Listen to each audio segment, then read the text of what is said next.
안녕하십니까. 이 시간에는 제13장 세계 안에서의 하나님의 행동이라는 제목으로 강의를 하겠습니다. 먼저 목차를 보시겠습니다. 첫 번째 서론이 있습니다.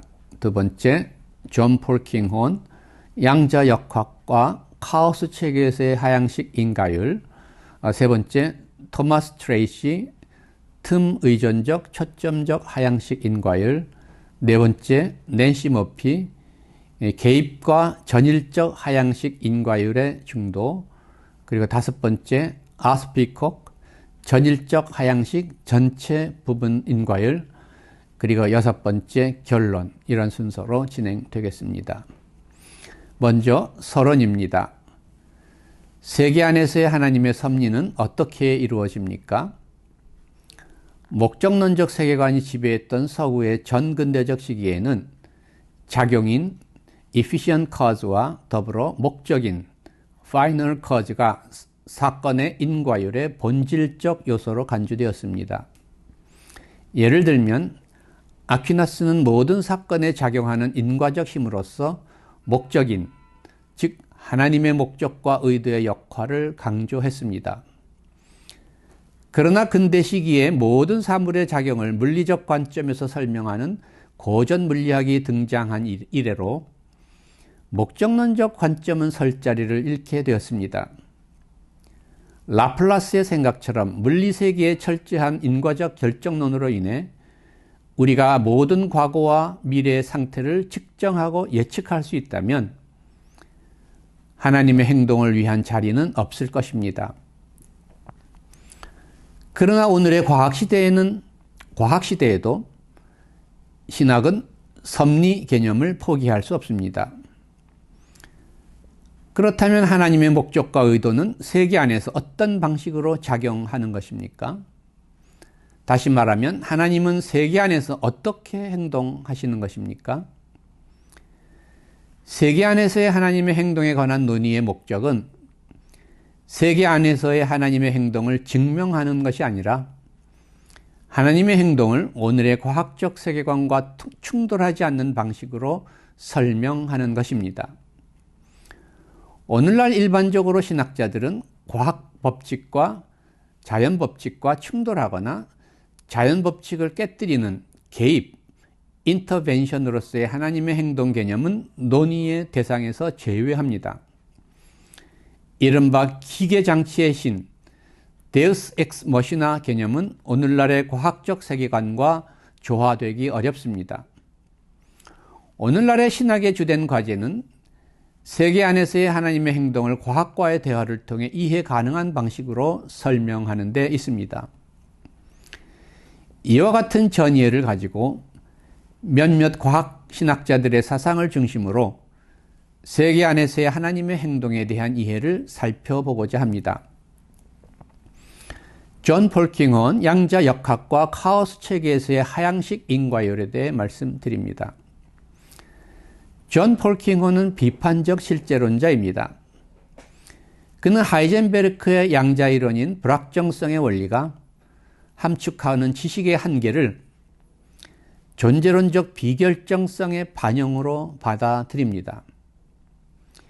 그는 과학자가 인식론적 한계를 특정한 존재론의 증거로 간주하는 것은 정당하다고 주장합니다. 이를 통해 그는 하나님의 행동을 위한 자리를 발견하고자 합니다. 폴킹혼은 전일적, 홀리스틱한 하향식 접근과 환원주의적 상향식 접근을 종합하고자 합니다. 한편으로 그는 과학이 환원주의적 형이상학에 빠지지 않고 근본적 힘과 밀입자에 관한 환원주의적 설명 방법을 사용할 수 있다고 믿습니다.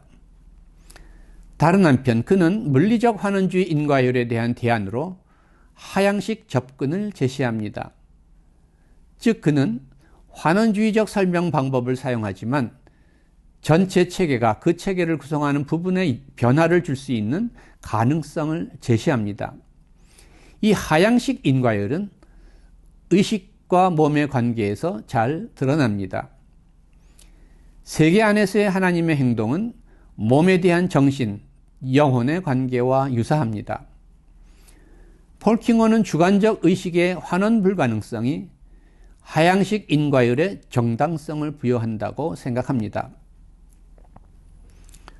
폴킹어는 상향식이 아닌 하향식 접근이 적합한 오늘날의 주된 물리학의 영역을 양자역학과 카오스 이론에서 발견합니다. 먼저 양자역학은 하나님이 물리적 과정의 결과에 영향을 줄 수 있는 여백을 열어놓습니다. 만일 양자사건이 본유적으로 비결정적, 확률적이라면 하나님은 물리적 법칙을 깨뜨리지 않고 그 결과에 영향을 주실 수 있습니다.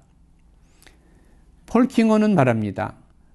하나님의 신실하심을 따라 언제나 통계적 규칙성을 지혜롭게 존중하시면서 원인 없는 양자사건의 원인으로 행동할 수 있는 능력으로 인해 하나님은 과학적으로 규칙적인 세계를 조종하는 역할을 하실 수 있지 않겠는가?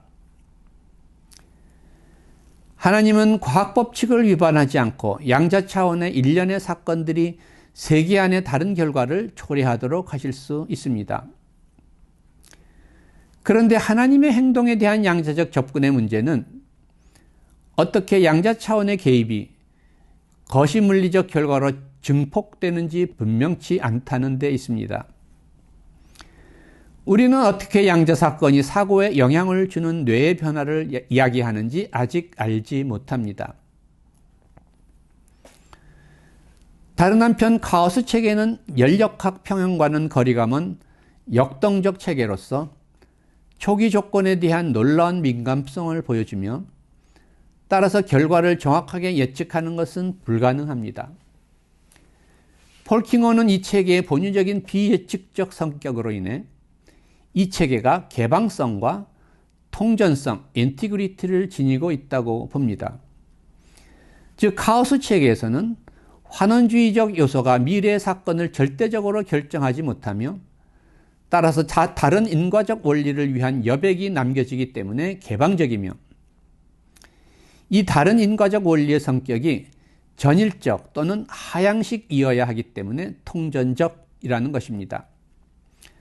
따라서 이 체계에서는 몸에 대한 정신의 영향, 세계에 대한 하나님의 영향과 같은 비국부적인 전일적인 인과적 영향이 작용할 수 있습니다. 폴킹원에 따르면 적어도 카오스 체계에 있어서 세계는 에너지의 교류, 즉 물리적 과정, 상향식 물리적 과정과 능동적 정보, 하향식 인과율 둘 다의 영향을 받습니다. 그는 하나님이 에너지의 교류에 의해서가 아니라 능동적 정보에 의해 전체적 맥락 형성에 영향을 줌으로써 행동하신다라고 주장합니다. 그러나 많은 물리학자가 카오스 체계를 비결정론적이 아닌 인과적으로 결정론적인 체계로 간주합니다. 즉 존재론적 비결정성을 보여주는 양자 차원과는 달리 카오스 체계에서는 초기 조건이 인과적인 결정자의 역할을 한다는 것입니다. 여기서 불확정성은 존재론적인 것이라기보다 인식론적인 것처럼 보입니다. 만일 어떤 특정한 상태의 초기 조건에 대한 완전한 지식이 가능하다면 증폭 효과가 결정론적 방식으로 기능하는 것을 확인할 수 있을 것입니다. 즉 카오스 이론은 결정론적 성격을 보여줍니다. 그러므로 본성상 카오스는 자연 안에서의 그 어떤 형이상학적 개방성의 증거도 제공하지 않는다고도 말할 수 있겠습니다. 그러나 카오스 이론에서 초기 조건의 작은 변화가 미래의 체계 상태에 큰 영향을 줄 수 있다는 사실은 이 체계가 결정론으로 다 설명될 수 없음을 의미합니다.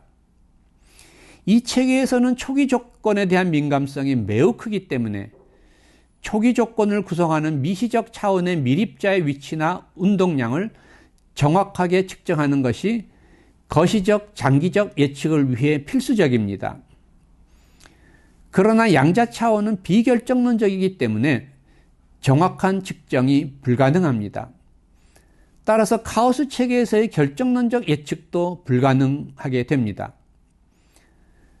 그러므로 카오스 이론은 양자 역학과 더불어 세계 안에서의 하나님의 행동 가능성을 열어주는 이론으로 간주될 수 있습니다. 아마도 어떤 체계의 초기 상태를 완전하게 파악하시는 하나님은 양자 차원의 변화를 가져오시고 카오스 체계의 증폭 효과를 사용하여 이 변화를 거시 물리적 결과로 확대하실 수도 있을 것입니다. 이제 토마스 트레이시 틈 의존적 초점적 하향식 인과율에 대해 말씀드리겠습니다. 토마스 트레이시는 틈 의존적 초점적 하향식 인과율을 제안합니다. 틈이란 우리가 어떤 사건의 충분한 조건을 완전히 설명할 수 없을 때 발견됩니다. 그에 따르면 틈은 카오스 이론과 양자 이론에서 기술되지만 이 둘 가운데 양자 이론만이 자연 질서 안에서의 진정한 비결정성과 인과적 틈을 보여줍니다. 여기에서는 왜 확률 기능이 붕괴하는지 설명할 수 있는 충분한 유한한 원인이 없습니다. 따라서 양자 차원의 세계는 하나님이 자연의 내재적 질서를 교란하지 않고 사건들에 지속적으로 영향을 줄 수 있는 방식으로 구조화되어 있습니다. 그러나 양자 차원의 개방성 자체만으로는 충분치 않습니다. 양자 세계가 열린 구조를 가져야 할 뿐만 아니라 미결정적 사건이 거시적 세계에 변화를 가져올 수 있기까지 증폭되어야 합니다. 더욱이 이 비결정론적 의언은 아직 자유로운 의도적 행동은 아닙니다. 자유로운 선택은 비결정성 이상입니다. 의식적 행동 주체는 자기에게 열린 대안들 가운데 어느 것을 행동으로 실현할 것인지 결정해야 합니다. 따라서 비결정성은 자유를 위한 필요 조건이지만 충분 조건은 아닙니다. 여기서 우리는 과학적 매개 변수와 신학적 매개 변수 사이의 연관성을 발견하게 됩니다. 우연이라는 물리적 현상은 중요한 신학적 의미를 갖습니다. 그러나 인간 또는 하나님의 행동에 관한 이론은 자연과학으로부터 직접 도출되지는 않습니다. 트레이시에 의하면 세계의 개방성이 하나님의 섭리적 목적을 위해 사용되기 위해서는 두 가지 조건이 전제되어야 합니다. 첫째, 우연의 발생은 질서화된 체계의 일부여야 합니다. 우리가 하나님이 사건들의 방향을 정의함에 있어서 지속적이고 포괄적인 역할을 하신다고 이해하고자 한다면 세계는 우연과 법칙을 매끄럽게 통합하며 또한 개방적이면서 동시에 질서화된 방식으로 구조화되어야 한다라고 그는 말합니다. 둘째, 양자 차원의 개방성은 신적 행동을 거시적 차원까지 증폭시키는 모종의 메커니즘을 필요로 합니다. 만일 우연적 사건이 확률적 패턴 안에 함께 모아졌을 때에 우연의 효과가 더 넓은 결정론적 규칙성 안으로 완전히 소멸된다면 우연은 역사와 관계없는 것이 될 것이다 라고 그는 말합니다. 하나님은 자연 법칙을 깨뜨림 없이 양자의 확률 상태의 결정을 지속적으로 인도하시며 또한 카오스와 같은 결정론적 구조를 통해 그 결과를 증폭시켜 물리적 세계 안에 중대한 변화가 일어나게 하실 수 있습니다. 예를 들면 양자 차원에서의 하나님의 영향이 뇌 상태의 변화나 유전자의 변화를 가져올 수 있습니다. 이와 같은 트레이시의 비결정론적 틈 의존 모델에 있어서 하나님의 하향식 행동은 포괄적이고 전일적인 것이 아니라 특수하고 초점적인 것이라고 할 수 있습니다.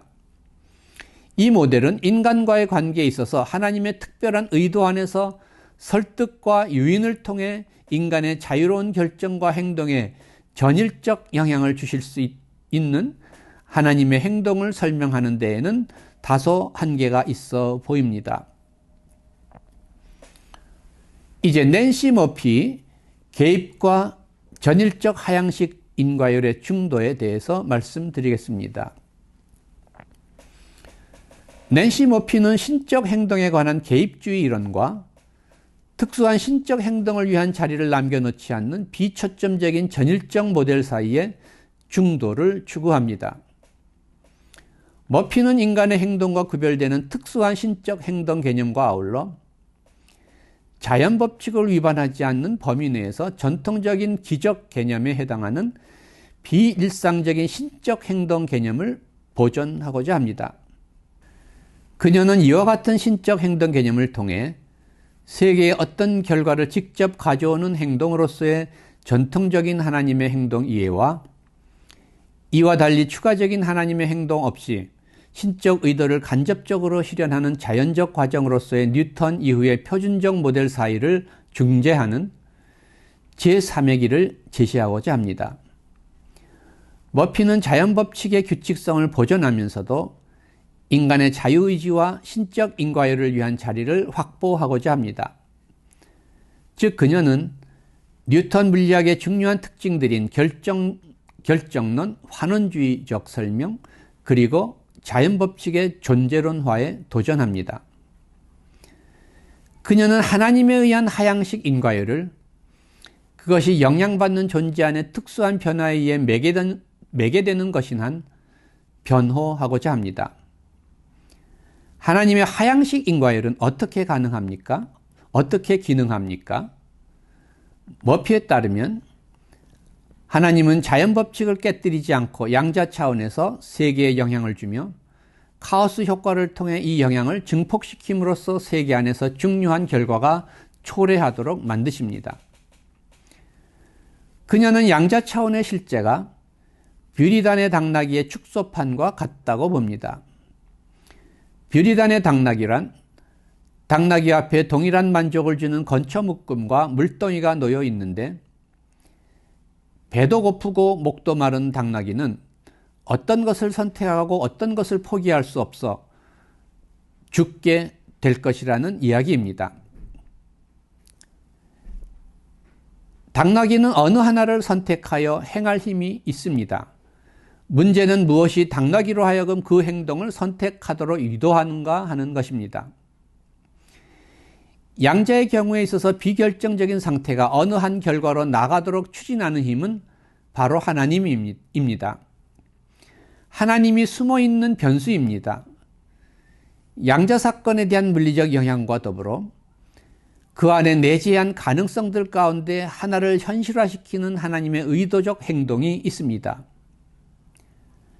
이와 같은 하나님의 행동은 자연 법칙을 깨뜨리는 개입을 의미하지는 않습니다.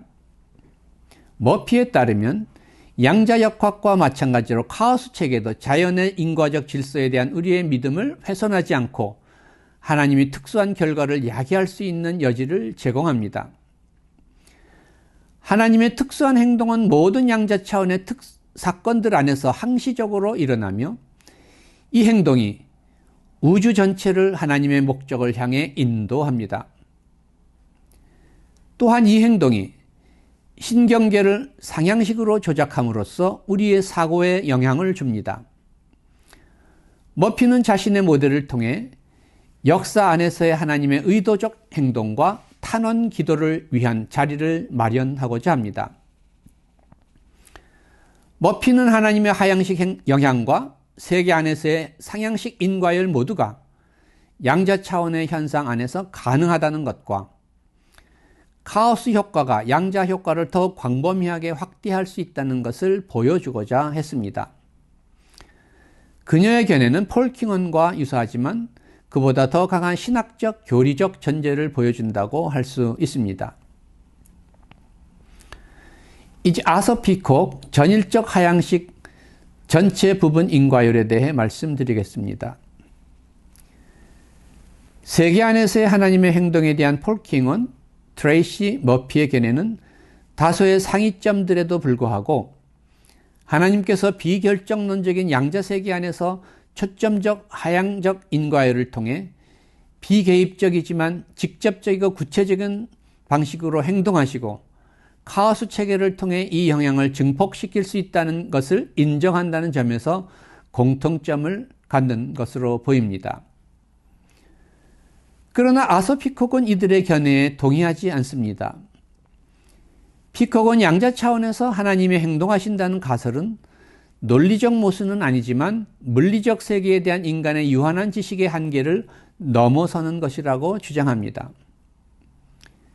그리고 그는 하나님이 양자 차원에서 행동하시고 카오스 체계를 통해 그것을 증폭하심으로써 양자 카오스를 만들어낸다는 견해가 하나님이 기적을 통해 고전적 물리학의 법칙을 깨뜨린다고 주장하는 개입 이론과 별로 다름이 없다고 생각합니다.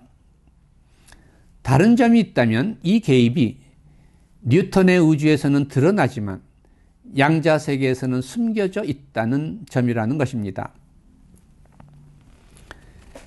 이러한 이유로 피콕은 하나님이 개별적인 전자나 광자 차원에서 물리학적으로 이해 불가능한 방식으로 물리적 영향을 가져오신다는 생각을 환영하지 않습니다. 우리는 세계 안에서 하나님의 목적 성취를 위한 인과적 연결점을 찾으려 하지 말아야 한다고 그는 주장합니다. 즉 우리는 세계의 틈 안에서 하나님의 행동의 자리를 찾으려 해서는 안 되며 또 그것이 증폭되어 우주의 역사에 영향을 준다고 생각해서는 안 된다는 것입니다. 피콕은 하나님을 세계의 존재의 근거, ground of being으로 이해합니다. 그는 세계 자체 안의 지속적인 창조적 과정을 강조합니다. 하나님의 행동은 물리적 생물학적 과정 자체 안에 있습니다. 무생물, 생물, 인간의 세계는 단지 하나님의 행동 무대가 아니라 그 자체가 전통적으로 창조자, 영, 즉 성령과 연관된 하나님의 행동 양식이다 라고 그는 말합니다. 만일 하나님이 섭리적으로 행동하신다면 그 영향은 부분으로부터 전체로 움직이지 않고 전체로부터 부분으로 움직이는 것입니다. 그는 이것을 전체 부분 인과율, whole part constraint라고 부릅니다. 즉 체계의 구성 단위들의 행위에 대한 체계 전체 상태의 영향, 즉 부분에 대한 전체의 영향이 인식되어야 한다는 것입니다. 자연은 전체가 개별적 체계들에 영향을 미치는 상호 연관적이고 상호 의존적인 체계들의 체계다라고 그는 말합니다. 그리고 하나님은 우주를 에워싸는 실제입니다. 하나님은 우주에서 멀리 떨어져 있는 환경이 아니라 세계 안에 편재하면서 자연 전체의 연계망 안과 옆과 아래에서 신적 의도를 펼치며 끊임없이 활동합니다. 우주 전체를 포함하는 하나님은 우주에 영향을 주는 포괄적 맥락으로서 오직 세계 전체에 대해서만 행동하십니다. 이러한 맥락에서 피콕은 하나님이 창발적 진화 과정에 영향을 미치는 방식으로 전일적 하향식 전체 부분 인과율을 제시합니다. 실제 체계 안에서의 전체 부분 영향과 유사하게 하나님과 세계의 존재론적 간극이 시공간 안의 모든 곳에 있기 때문에 하나님은 세계 체계의 상태에 전일적으로 영향을 줄 수 있다. 따라서 세계 체계의 구성 요소들에 대한 세계 체계의 전체 부분 영향에 의해 매개되어 하나님은 자신의 의도를 표현하는 특별한 패턴의 사건들을 야기할 수 있다라고 피콕은 말합니다. 피콕은 물리적 세계 안에 하나님의 구체적인 행동을 위한 틈이 있다고 보지 않습니다. 양자와 의식 두 차원의 존재론적 비결정성은 자연 안에서의 하나님의 특수한 행동을 말하기에 충분치 않습니다. 상위체계, 예를 들면 이동하는 새의 무리가 하위체계, 예를 들면 개체의 새들의 정보적 영향을 주는 방식과 유사하게 하나님은 세계 전체에 끊임없이 정보의 흐름을 제공합니다. 어떤 정보의 흐름도 물질과 에너지의 교환 없이는 불가능하므로 신적 영향력은 부가적인 초월적 인과율이 아니라 자연 과정들 안에 숨어있는 인과율입니다. 우리는 정보의 자연적 흐름으로부터 신적 요인을 추출해낼 수 없습니다. 왜냐하면 바로 자연의 작용 그 자체 안에서 하나님이 활동하시기 때문입니다. 따라서 피콕에게 하나님의 섭리 이해는 과학적 설명의 틈에 의존하지 않고 진화의 전 과정에 대한 메타 반성에 의존합니다. 하나님은 비초점적인 전일적 하향식 인과율 안에서 세계 전체를 섭리하시고 인도하십니다. 피콕은 카오스 현상이 대체로 낮은 차원, 개체의 새들의 현상에 대한 높은 차원, 즉 창발적 차원, 새의 무리의 영향을 보여준다고 이해합니다. 이와 같은 피콕의 전일적 하향식 신적 인과율의 모델은 하나님의 섭리와 행동이 간헐적이거나 산발적인 것이 아니라 가장 포괄적이며 지속적이라는 것이라는 사실을 정당하게 보여줍니다. 그럼에도 불구하고 세계 안에서의 구체적인 시공간 안에서의 하나님의 직접적이고 의도적인 특수한 행동을 말하기에는 부족해 보입니다. 어떻게 하나님의 하향식 영향이 전체 우주로부터 나에게 직접적으로 주어진다고 말할 수 있습니까? 이 모델은 기도를 통한 하나님과 인간 사이의 상호적인 인격적 교제와 기도에 대한 하나님의 직접적인 응답이 어떻게 가능한지 설명하기 어려워 보인다는 약점이 있습니다. 이제 마지막으로 결론을 말씀드리겠습니다. 결론적으로 우리는 세계 안에서의 하나님의 행동을 창발 이론의 관점에서 접근해 볼 수 있습니다. 창발이란 부분과 전체 또는 보다 단순한 하위 차원과 보다 복잡한 상위 차원의 관계에 있어서 각 부분 또는 하위 차원의 총합으로 설명되지 않는 전체 또는 상위 차원의 속성이 출현하는 현상을 가리킵니다. 창발 이론에는 약한 창발과 강한 창발 두 가지 이론이 있습니다. 약한 창발은 창발의 특성이 근본적인 미시적 물리 과정의 부수적 결과에 불과하다고 보는 입장이고, 강한 창발은 상위 시스템이 자체를 구성하는 하위 요소들의 영향을 미치는 새로운 인과적 영향의 형태를 획득한다는 입장입니다.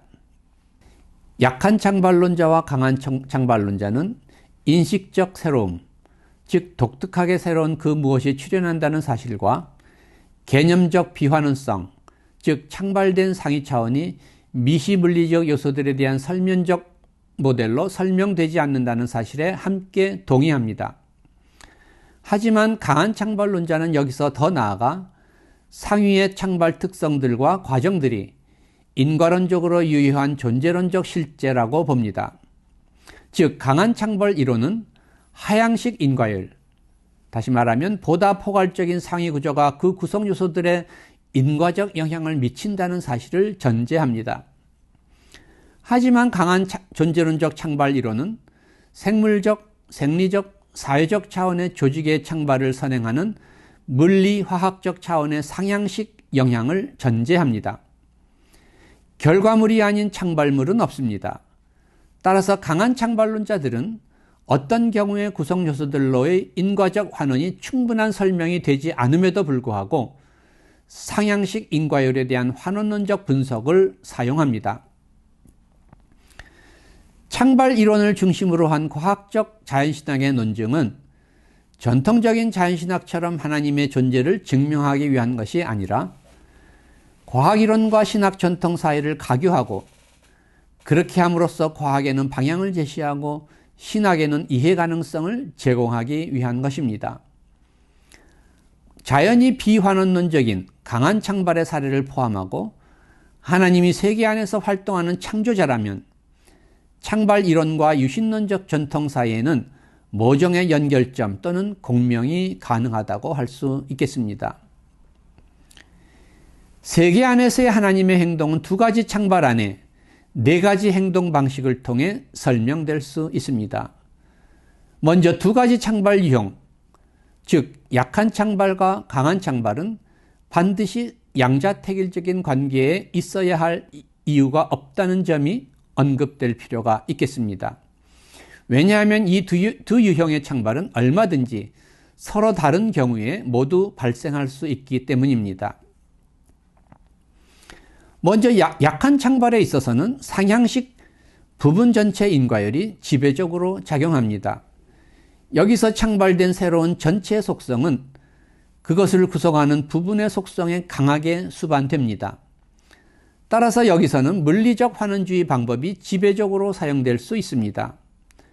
여기서 하나님의 행동은 자연법칙을 통해 일어난 것으로, 즉 자연주의적이고 보편적인 것으로 간주될 수 있습니다. 자연법칙이란 하나님이 창조하신 창조행위에 의해 수립된 질서로서 자연법칙의 인과율 자체가 하나님의 신적 행동의 중요한 부분이라고 하는 말은 틀린 말이 아닙니다. 즉 세계의 물리적, 화학적, 생물학적, 역사적, 우주적 진화 과정 안에서의 창발 자체가 하나님의 행동이라고 할 수 있습니다. 이러한 하나님의 자연주의적이고 보편적인 행동만을 인정하는 사람들로 모리스 윌레스, 고든 카프만 같은 사람들을 들 수 있습니다. 이들은 미시물리적 양자 차원에서의 비결정성에 의해 야기된 작은 변화, 초기 조건이 카오스 체계 안에서 증폭되어 거시물리적인 변화, 즉 창발이 초래되는 현상도 하나님의 세계 내재적 행동으로 간주합니다. 강한 창발에서는 창발된 상위 차원의 새로운 전체성이 상향식 부분 전체 인과율에 수반될 뿐만 아니라 그것을 구성하는 부분들을 포괄하고 또 그것들에 영향을 미칩니다. 이와 같은 강한 창발과 그로 인한 하향식 전체 부분 인과율은 근본적으로 신적인 하향식 전체 부분 인과율로부터 말미암은 것이라고 할 수 있습니다. 강한 창발에 있어서 하나님의 행동은 세 가지 방식으로 생각될 수 있습니다. 첫 번째 방식은 특수한 초점적 행위에 의존하지 않는 전일적 방식입니다. 이 전일적 인과율은 간접적인 방식의 하향식 전체 부분 인과율입니다. 피콕은 유신론적 자연주의의 관점에서 이러한 비초점적 전일적 전체 부분 인과율로서의 하나님의 행동 안에서의 강한 창발을 긍정합니다. 그러나 사실상 그에게 있어서 상향식 부분 전체 인과율과 하향식 전체 부분 인과율의 구별 자체가 실제로는 큰 의미가 없습니다. 왜냐하면 세계의 창발, 강한 창발을 포함하는 자연주의적 과정 자체가 하나님의 행위로 간주되기 때문입니다. 이 이용은 첫 번째 하나님의 행동 방식, 즉 약한 창발을 일으키는 상향식 부분 전체 인과율의 이용과 함께 자연주의적 관점을 공유합니다. 세계 안에서의 하나님의 행동을 강한 창발론과 통합하는 모델 안에는 전일적 하향식 인과율을 주장하는 피콕의 입장뿐만 아니라 그와 달리 초점적 하향식 인과율을 말하는 폴킹원, 트레이시, 머피 등의 입장도 포함될 수 있습니다. 따라서 강한 창발을 불러일으키는 하나님의 두 번째 행동 방식은 세계 안에서의 하나님의 직접적인 하향식 초점적 행동입니다. 이 행동은 이미 언급된 바와 같이 무엇보다 양자 차원의 비결정성의 영역 안에서 일어날 수 있습니다. 이 경우 하나님은 자연 법칙을 깨뜨리지 않고 비개입주의적인 방식으로 행동하십니다. 이 미시물리적 차원에서의 하나님의 행동은 카오스 체계 안에서 증폭되어 거시물리적 변화를 수반하는 강한 창발을 가능케 할 수 있습니다. 이 모델은 비결정적 양자 차원에서의 하나님의 하향식 초점적 행동을 인정하는 폴킹원, 트레이시, 머피, 클레이턴 등의 견해와 함께 갈 수 있습니다. 그러나 하나님의 하향식 초점적 행동은 단지 미시적인 양자 차원의 비결정성의 영역에만 국한되지는 않습니다.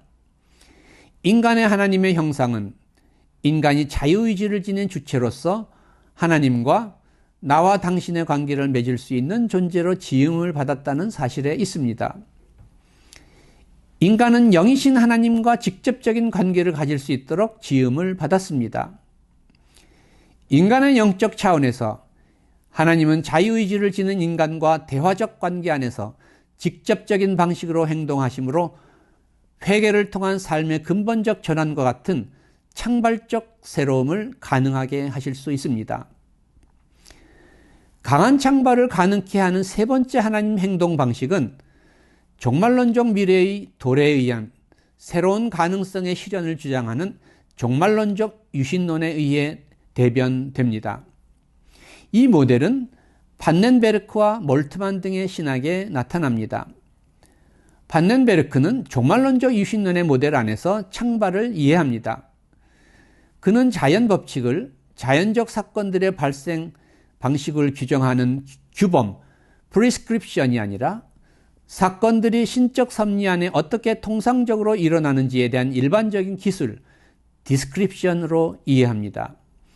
다시 말하면 그는 자연 법칙을 사건들보다 선행하는 플라톤적 형상으로 보지 않고 미묘한 우발적 사건들과의 관계를 통한 추상으로 봅니다. 따라서 인간사회의 실정법에서처럼 자연 법칙에서도 예외가 허용되고 변화가 가능합니다. 사건들이 규칙성을 앞서며 창발과 새로운 조직의 형성이 자연 법칙의 형성에 우선합니다. 이러한 논증에 근거하여 판넨베르크는 자연주의적 창발 이해를 거부하고 미래의 새로운 존재 가능성이 존재로 옴, coming into being에 의한 종말론적 창발 이해를 제시합니다. 미래의 사건은 이전의 사건의 새로운 빛을 비추며 이전의 사건은 새로운 관계 안에서 나타납니다. 오직 미래만이 우리에게 사건의 의미를 가르쳐 준다면 사건의 본질은 현재에 완결될 수 없습니다. 오직 사건들의 전체 연계망이 완결된 후에야 개별적 사건의 참된 본질이 인식될 수 있습니다. 궁극적 미래만이 어떤 사건의 특이성을 결정할 것입니다. 판넨베르크의 종말론적 유신론의 요점은 가능태가 단순히 물질의 과거 형태에 있지 않고 피조물의 잠재력과 세상에 제공되는 신적 가능성의 도래의 상호작용에 의해 실현되며 따라서 창발적 새로움도 이 상호작용에 의해 생겨난다는 것입니다. 창발적 미래가 과거와 현재로부터 이해되지 않고 과거와 현재가 창발적 미래의 빛 안에서 이해됩니다. 그리고 이 창발적 미래는 바로 하나님의 영역입니다. 판넨베르크에 있어서 종말론적 하나님 나라가 역사적 예수의 부활 안에 선취적으로 실현됨으로써 세계의 역사 속에 종말론적 미래를 향한 창발을 일으켜냅니다. 종말론적 미래로부터 창발적 새로움이 도래하기 때문에 그리고 과학 자체가 미래를 향해 열려있기 때문에 비과학적인 기적과 같은 강한 창발도 가능합니다. 종말론적 미래의 도래로서의 하나님의 행동은 전통적인 신학의 개입, 인터벤션 개념과 구별이 힘들 정도로 직접적이지만 그것과 동일한 것은 아닙니다. 그러나 여기서는 하나님의 초점적 행위 안에서의 하향식 인과율을 위한 구체적인 인과적 연결점에 대한 보다 충분한 논의가 요구되는 것처럼 보입니다. 다시 말하면 종말론적 미래의 도래로서의 하나님의 행동에 대한 언어가 과학과의 대화를 통해 보다 이해 가능한 언어로 구체화될 필요가 있어 보입니다. 따라서 판넨베르크는 장이론의 관점에서 이를 설명하고자 합니다. 즉 그는 전체 포괄적 장으로서의 하나님의 영으로부터 세계의 모든 실체적 존재가 창발적으로 형성된다고 말합니다. 판넨베르크의 장이론에 대해서는 지난 시간에 강의에서 말씀드린 바가 있습니다. 결론적으로 세계 안에서의 하나님의 행동 유형으로서 약한 창발과 강한 창발은 양립이 가능하며 따라서 모두 하나님의 행동 유형으로 간주될 수 있습니다. 세계 안에서의 하나님의 행동은 전체 부분 하향식 인과율과 부분 전체 상향식 인과율을 포괄하면서 두 창발 유형의 네 가지 행동 방식 모두에 의해 이루어질 수 있습니다. 이 네 가지 행동 방식들이 모두 완벽하게 일치되거나 조화되는 것은 아니지만 그것들이 상호 배타적이거나 모순적이어야 할 이유도 없습니다. 하나님은 세계 안에서 이 네 가지 방식들을 자유롭게 선택하여 행동하시므로 종말론적 미래의 창조 세계의 완성과 하나님 나라의 도래를 향한 창발적 새로움을 끊임없이 계속 창조해 나아가십니다. 이것으로써 삼일체 하나님과 세계의 모든 강의를 마치겠습니다. 감사합니다.